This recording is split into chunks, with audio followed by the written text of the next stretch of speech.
Okay. Good morning mga ka-Diyos Garage po, yung lingkod. Home service tayo ngayon dito sa General Trias, Cavite. So NV350 Nissan Urban 2019 model. So ito yung palitin na to.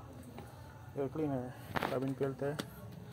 Ito yung gagamitin natin langis, fully synthetic na platinum 540. Ito yung ating oil filter. So sharing lang kasi ito mapansin yung housing ng oil filter may tagas. So ang dahilan po yan, itong ating binaklas na oil filter. Yan, C206. Pansinin nyo po mga ka-Diyos Garage, hindi niya natanggal yung kanyang seal, sinama niya sa pagkabit, kaya dito nagkakaroon ng tagas.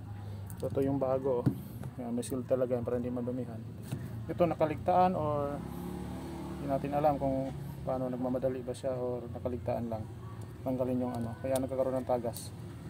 So mag-ingat po tayo, kasunod kailangan tanggalin yan para maiwasan kakalang yan dito sa o-ring nyo. Okay, ayos, yun lang po sharing natin kasi nagtagas doon, gawa nyan. Yun ang inano ng ating customer na may tagas po yung unit nya. So yun po yung nakita natin, oil filter ang dahilan na tinanggalan ng silyo, yung plastic. So ito po, tinanggal ko na. Dapat tinanggal to, dapat tanggal to para magkaiwasan ng ganito. Ayos siya mga ka-Diyos Garage. Okay.